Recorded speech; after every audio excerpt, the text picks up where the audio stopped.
Hello friends. अब तक हमने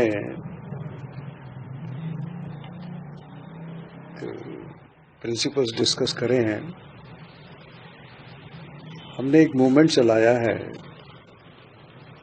फुटबॉल डेवलप करने के लिए इंडिया में। मूवमेंट का नाम है लेट इंडियन फुटबॉल विन।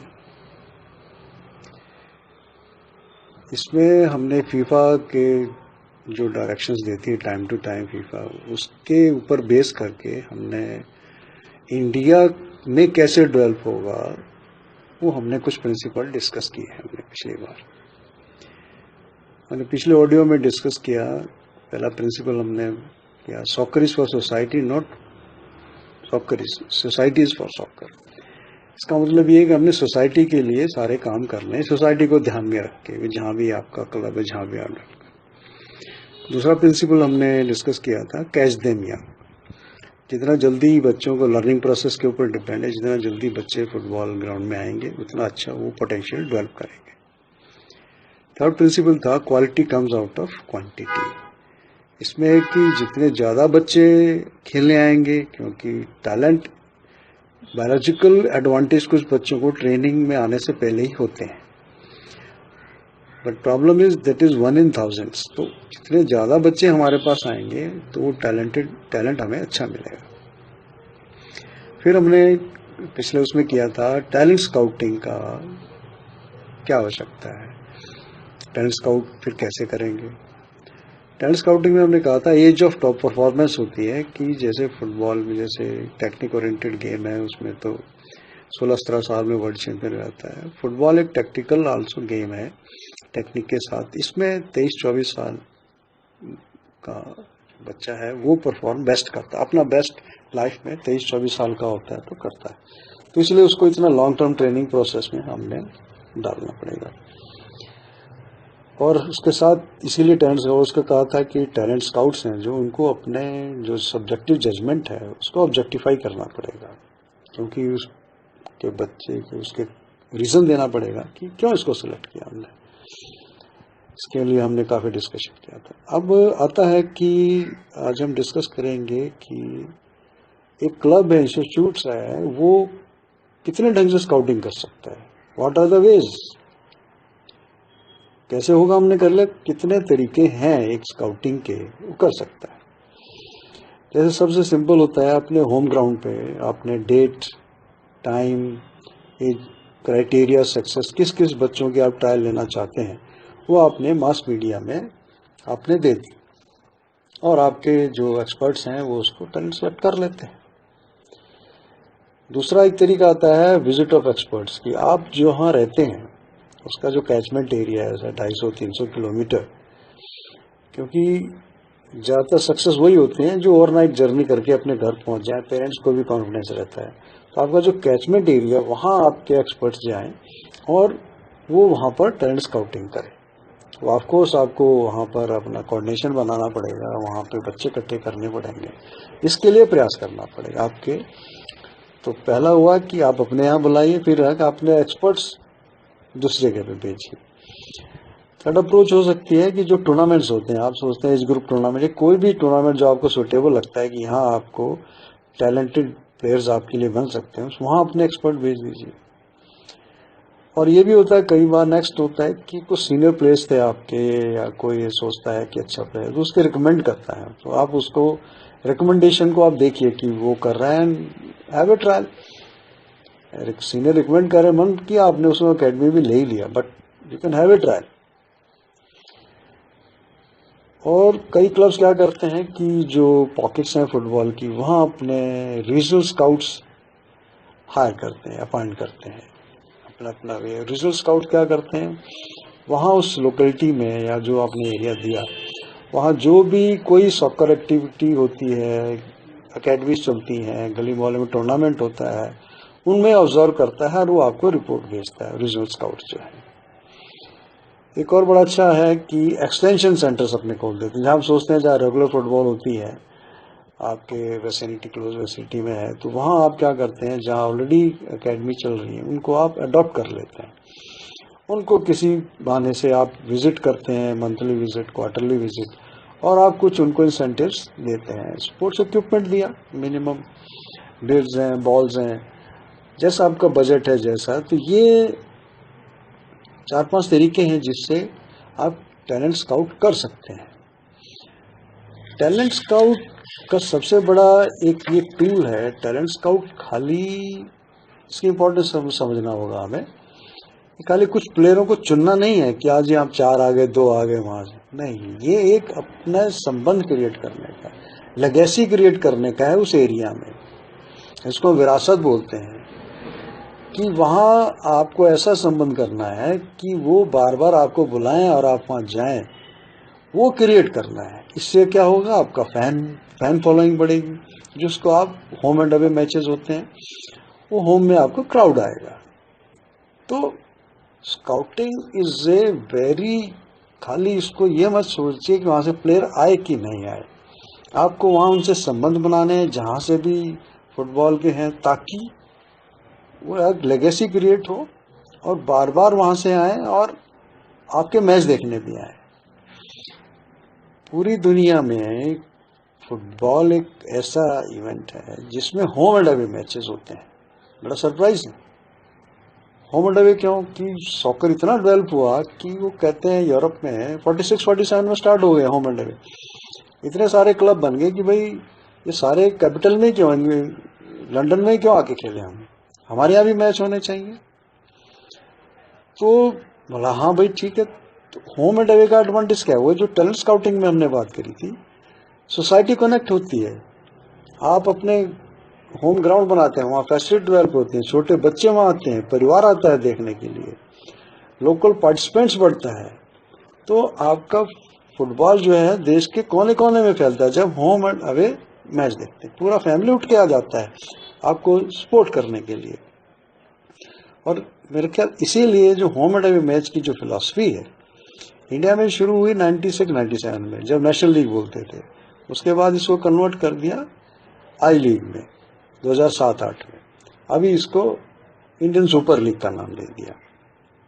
मेरे ख्याल ये जो होम एंड अवे फिलॉसफी है, इसीलिए ही मेरे ख्याल ये वर्ल्ड में सबसे ज्यादा देखे जाने वाला खेल बन गया है। बहुत बड़ा एक फैक्टर है होम एंड अवे मैचेस का। अभी एक उस बात को आगे ले जाते हुए कि अभी एएफसी ने जब आईएसएल रिकॉग्नाइज्ड हो गया, अभी आईएसएल चैंपियन को डायरेक्ट, एएफसी हाई प्रोफाइल एक चैंपियनशिप होती है क्लब्स की, उसमें डायरेक्ट जगह दे दी कि भाई आपका आईएसएल चैंपियन होगा, वो डायरेक्टली हम इंटर कर लेंगे।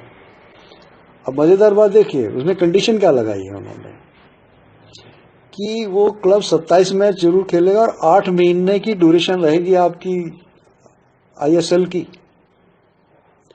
अब समझिए उनको ये लगाने की क्या जरूरत है? भाई ठीक है, आपका कंट्री का चैंपियन है, आप भेज दीजिए। उन्होंने कहा नहीं, 27 मैच खेलेगा और 8 महीने ड्यूरेशन में रहेगा। आप सोचिए, it will create interest, high intensity competition होंगे, और जब 8 महीने चलेगा तो आपके रिजर्व प्लेयर को भी चांस मिलेगा, सब प्लेयरों को खेलने को मिलेगा। ये training competition, rest, training competition, पूरा 8 महीने उन्होंने कहा चला। ये ज्यादा पॉपुलैरिटी होगी, ज्यादा टीवी में आएगा, ज्यादा स्पॉन्सर्स मिलेंगे। तो ये गाइडलाइंस हैं फीफा की, जो एएफसी के द्वारा एएफ को दिया है। लेकिन अभी इंडिया तैयार नहीं है। एएफएफ ने लेटर लिखा है कि अभी हमें टाइम दीजिए, नेक्स्ट ईयर, मे बी उससे नेक्स्ट ईयर हम ये कंडीशन पूरी कर पाएंगे। तो हम बात कर रहे थे कि जो फीफा इंस्ट्रक्शन देता है, अगर हम वो फॉलो करेंगे तो हमारे यहाँ भी फुटबॉल डेवलपमेंट होगा।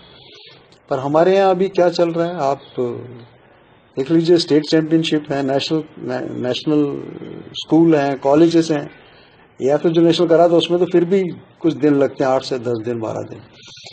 लेकिन जो स्कूल यूनिवर्सिटीज टूर्नामेंट होती हैं, 40-40, 45-45 टीमें पार्टिसिपेट करती हैं और 4 दिन में टूर्नामेंट खत्म कर देते हैं। टीम ट्रेवल करके आती है 200-250 किलोमीटर से, और पहला मैच हारा, अपने घर चले गए। हमने इस खेल को खाली हारने जीतने का फिनोमेना बना दिया है। इसलिए हम लोग शुरू में ही कहा है कि कंट्रीब्यूशन रखिए। बहुत बड़ा, sports is a very big educator. हमने उस बच्चे को क्या एजुकेट किया, यूनिवर्सिटी का लड़का है, यूनिवर्सिटी में आया, खेला, 1 मैच हारा, चला गया, 3 साल में ग्रेजुएशन करेगा, 3 मैच खेला, और वो फुटबॉल। और इसी तरह स्कूल में, और इन्हीं से स्कूल कॉलेज से जो बच्चे निकलेंगे वही कोच, और वही आपके इंस्ट्रक्टर, वही आपके डीपीज, वही बनेंगे, वही आगे जाके फुटबॉल को आगे बढ़ाएंगे। और उनको हमने क्या सिखा दिया कि 3-4 दिन में खेलो, मतलब एक जस्ट फॉर्मेलिटी पूरी कर दीजिए, दैट्स ऑल। इसी तरह ही मैं एक और एग्जांपल देना चाहूँ, जब फीफा अंडर 17 मैन का वर्ल्ड कप हुआ था तो साई में फुटबॉल सेल बना था, लकीली मैं भी उसमें था। तब हमें मिनिस्ट्री में सब पूछते थे इंडिया जीत जाएगा अंडर 17 का। हमें पता है कि ग्रुप स्टेज क्वालिफाई करना बहुत बड़ी बात है। फिर वो रीजन, हमें रीजन क्या है, रीजन वही कंपटीशन, आगे हम इसको डिस्कस करेंगे। वहां पर 7 साल से बच्चा लीग खेलना शुरू करता है। ऑफकोर्स 5 साइड 7 साइड होता है, ऐसे उनको मॉडिफाइड है, लेकिन वो स्ट्रक्चर्ड लीग खेलता है। तो हमने देखा वो कम से कम बच्चा, और हर उम्र की लीग होती है, 7 की, 8 की, 9 की, 10वीं, 12वीं, 13। तो जो 7 साल का बच्चा है वो 1 साल में 25 मैच खेल रहा, आज 17 का हो गया, 10 साल में वो 250 मैच खेल के आ रहा है।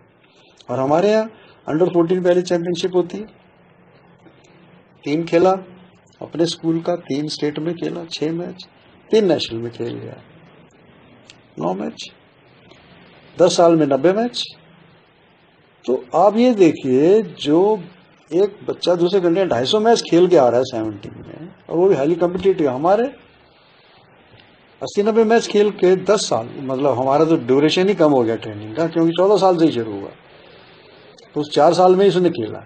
सो ये जो सारी कंडीशंस हैं कि भाई नहीं वो 27 मैच जरूर खेलेंगे, 8 महीने लीग चलेगी, ये कंडीशन यही है कि तभी डेवलपमेंट होगा। जब 4 दिन में टूर्नामेंट ही खत्म हो जाता है, वो क्या ट्रेनिंग करेगा, और क्या कोच की डेवलपमेंट होगी, क्या ऑर्गेनाइजर की डेवलपमेंट होगी, क्या आपको प्रोडक्ट मिलेगा। इसी के ही चलते एशियन विजन प्रोग्राम चला था 2003 में।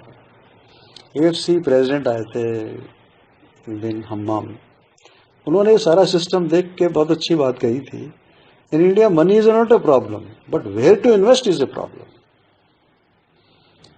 और फीफा ने, एएफसी ने यहाँ प्रोजेक्ट चलाए थे विजन के, सब दिल्ली और तमिलनाडु के सब क्रैक करने पड़े। क्यों, हमारी एक साइकोलॉजी बस वही है, जीतना है, जीतना है, कंट्रीब्यूशन का है ही नहीं, सिर्फ कंपटीशन, जिसको सबको, एक्चुअली सबको जीत नहीं सकता कभी भी। और जब जीतते हैं तो हमारे डायरेक्शन मेथड्स अलग बन जाते हैं। इसलिए हम शुरू में भी कहा था हमारी डायरेक्शन ठीक होनी चाहिए, चाहे हम देर से पहुंचे, लेकिन डायरेक्शन ठीक रहेगी तो हम जरूर पहुंचेंगे। तो आज हमने देखा कि talent scouting is a great tool.